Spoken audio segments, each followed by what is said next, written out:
Sa nakakasilaw na mundo ng mga international beauty pageant, isang sandali lang ay kayang magsimula ng usapan sa buong mundo. Noong Nobyembre 20, 2025, ang sandaling iyon ay kay Fatima Bosch ng Mexico. Ang kanyang pagkakakorona sa Nonthaburi, Thailand ay sinalubong ng konfetti at kontrobersya. Ang kanyang pagkapanalo ba ay isang tagumpay ng ganda at talino o nabalot ito ng mga lihim na puwersa? Pinanood ito ng mundo, nahati ang opinyon. Ang mga bulungan tungkol sa koneksyon ng kanyang maimpluwensyang ama sa mga malalaking tao sa pageant ay nagpasimula ng gulo online. Ginawang modernong misteryo ang kanyang pagkapanalo. Ang kwento ng Miss Universe 2025 ay hindi na lang tungkol sa corona. Ito ay tungkol sa mga tanong na ayaw mawala.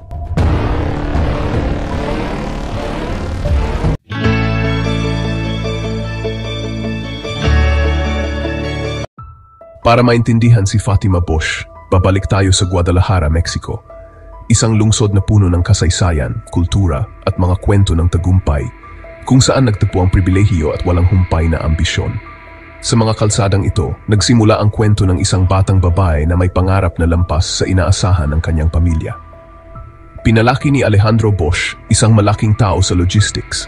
Ang pagkabata ni Fatima ay pinagsamang disiplina, mataas na inaasahan, at pagmamahal. Sa bawat araw, tinuruan siyang maging responsible at maghangad ng higit pa habang binabantayan ng kanyang ama ang bawat hakbang niya. Nag-excel siya sa mga piling paaralan, natuto ng iba't ibang wika, musika at equestrian sports. Inihahanda siya ng kanyang mamagulang para sa diplomasya, hindi sa pageantry. Sa murang edad, natutunan niyang pahalagahan ang disiplina at dedikasyon, mga katangiang magdadala sa kanya sa mas malalaking entablado. Ngunit sa universidad, nakita ni Fatima ang mga pageant bilang plataporma para sa advokasya, hindi sa pagmamayabang. Isinusulong ang social entrepreneurship at pagpapalakas ng kababaihan. Dito niya natuklasan na ang tunay na ganda ay makikita sa paglilingkod at pagbibigay ng boses sa mga isyung mahalaga sa kanya. Nilabanan ang pagdududa ng kanyang ama, sumali siya sa kanyang unang pageant ng patago at nanalo. Pinatunayan ang kanyang kakayahang kumonekta sa mga tao sa sarili niyang paraan. Ang tagumpay na ito ay naging simula ng kanyang paglalakbay sa mundo ng pageantry. Dala ang sariling prinsipyo at advokasya. Ang pagkapanalong iyon ang naglagay sa kanya sa daan mula sa mga lokal na kompetisyon patungo sa pandaigdigang entablado. Inilagay siya at ang kanyang pamilya sa ilalim ng matinding pansin. Unti-unti, natutunan nilang yakapin ang bagong mundo ni Fatima. Kahit puno ito ng hamon at pagbabago. Nagsisimula pa lang ang kanyang paglalakbay, ngunit pinapanood na siya ng mundo. Sa bawat hakbang, dala niya ang kanyang pinagmulan at ang pangarap na magbigay inspirasyon sa iba, mula sa mga lansangan ng Guadalajara hanggang sa pinakamalalaking entablado ng mundo.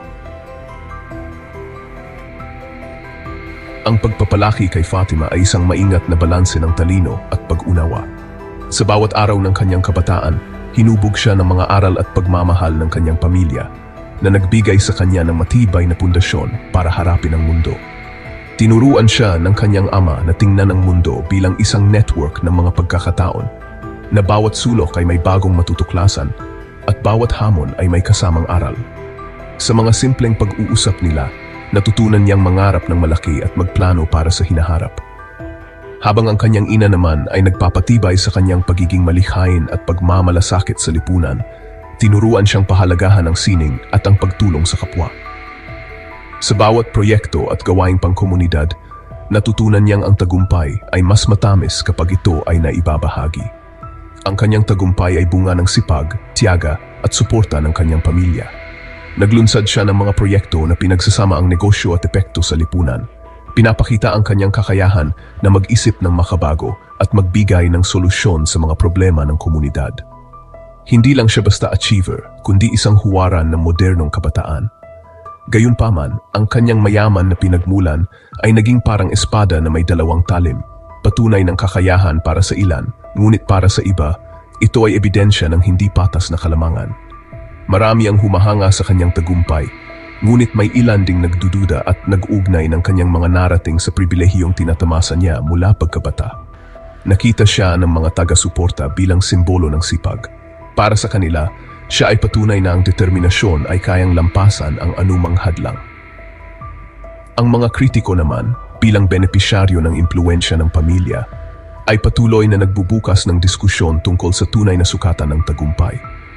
Ang debate tungkol sa kanyang pinagmulan ang magpapasiklab sa kontrobersya na sumunod sa bawat hakbang niya at magtatakda ng direksyon ng kanyang kwento sa mata ng publiko.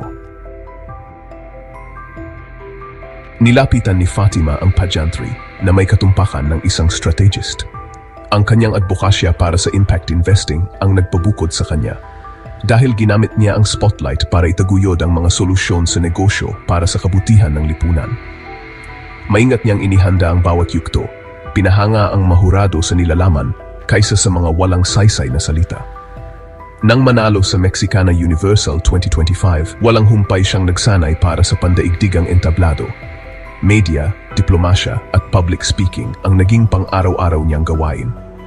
Sa Thailand, ang kanyang poise at talino ay hindi maitatanggi. Ipinakita niya ang sarili bilang isang global ambassador, hindi lang isang beauty queen. Tinawag siya ng mga humahanga na tunay na reyna. Nakita naman ng mga kritiko ang isang kampanya na masyadong pinakinis para maging natural. Ang kanyang pagiging perpekto ay naging pinakamalaking asset niya at ang ugat ng pagdududa. Ang Miss Universe pageant sa Nonthaburi ay isang palabas ng pambansang pagmamalaki, isang gabi ng makukulay na kasuotan, at mga kwento ng pag-asa mula sa iba't ibang panig ng mundo.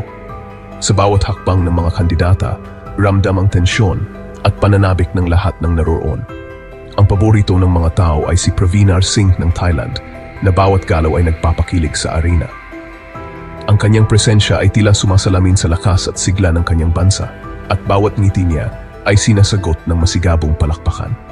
Si Fatima, sa kabilang banda, ay nakakuha ng atensyon sa kanyang tahimik na kumpiyansa at ganda, na parang may sariling mundo sa gitna ng ingay ng entablado. Ang kanyang lakad ay puno ng dignidad at katahimikan. Ang kanyang emerald gown ay sumisimbolo ng bagong simula, isang paalala ng pag-asa at pagbabago na dala niya mula sa kanyang pinagmulan. Habang inaanunsyo ang mga semi-finalist, lumaki ang agwat sa pagitan ng magalang na palakpakan para kay Fatima, na tila tahimik na paghanga, at malakas na hiyawan para kay Pravener, na parang bawat sigaw ay panalangin para sa kanyang tagumpay. Sa huling Q&A, nagbigay si Fatima ng kalmado at analytical na sagot. Ipinakita ang lalim ng kanyang pag-isip at ang kanyang kakayahang magpaliwanag ng mga komplikadong issue. Si Pravener naman ay nagsalita ng may taos-pusong damdamin tungkol sa pagkakakilanlang kultural na nagbigay inspirasyon sa marami at nagpatibok ng puso ng mga manood. Nakahanda ang entablado para sa isang dramatikong pagpili, isang sandali ng katahimikan bago ang bagyo ng emosyon. Talino laban sa emosyon, strategist laban sa paborito ng mga tao. Ang bawat isa ay may sariling lakas na dala sa entablado.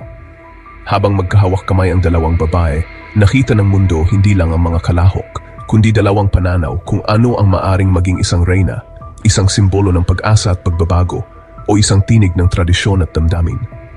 Ang desisyon ay magpapasiklab ng pandaigdigang debat at mag-iiwan ng marka sa kasaysayan ng pageant. Ang resulta ay magbabago ng lahat at magsisimula ng bagong kabanata para sa Miss Universe at sa mundo. At ang bagong Miss Universe ay Mexico. Ang anunsyo ay nagpatahimik sa arena. Kitang-kita ang tuwa ni Fatima, ngunit ang selebrasyon ay napahimik ng pagkalito at pagkadismaya mula sa mga Thai na manood. Online kaagad pagtutol, ang mga hashtag tulad ng Miss Universe 25 Scandal ay nag-trending sa buong mundo. Pinuri ng mga taga-suporta ang talino ni Fatima. Tinawag naman ito ng mga kritiko na pagnanakaw, ikinukumpara ang kanyang performance sa emosyonal na apela ni Pravener. Ito ay higit pa sa pagrereklamo pagkatapos ng pageant. Ito ay isang pandaigdigang sigaw na nagtatanong sa integridad ng pageant. Tinawag ito ng mga analyst na isa sa mga pinaka-controversial na resulta sa modernong kasaysayan. Malinaw ang opisyal na desisyon, ngunit ang opinyon ng publiko ay malayo sa pagiging malinaw. Ang pagkakakorona ni Fatima ay simula pa lang ng isang bagyo.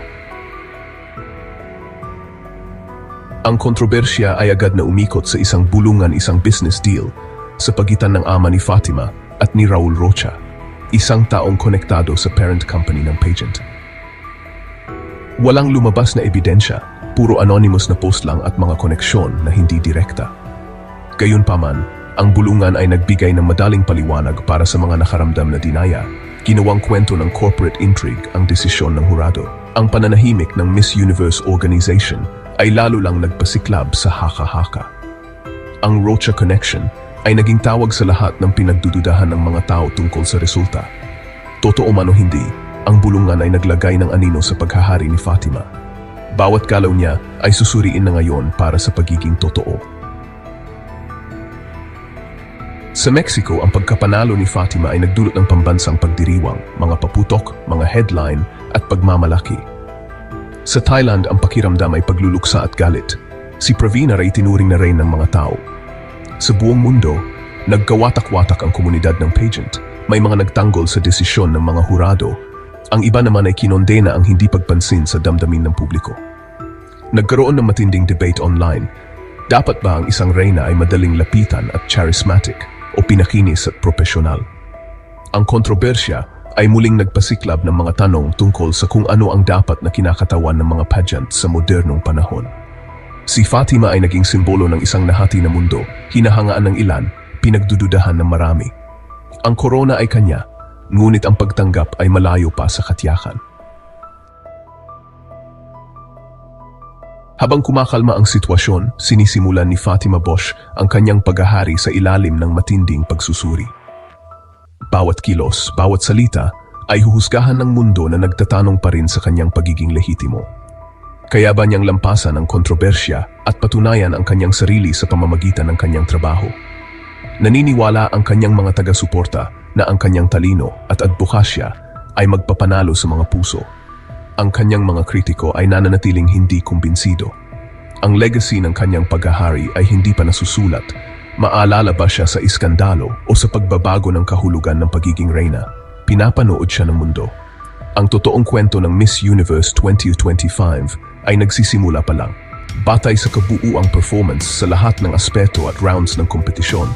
Lalo na, pagkatapos ng 2 rounds ng question and answer, maraming tao ang naniniwala na si Miss Philippines, Atisa Manalo, ang dapat na nanalo sa Miss Universe 2025. Sinundan siya ni Miss Cote d'Ivoire Olivia Yase bilang first runner-up, Miss Venezuela bilang second runner-up, Miss Thailand bilang third runner-up, at si Miss Mexico, Fatima Bosch, bilang fourth runner-up. Si Miss Philippines ang paborito ng karamihan at pinakasikat sa lahat ng kandidata, lalo na matapos niyang magpakitang gilas sa national costume, preliminary, at finals performances.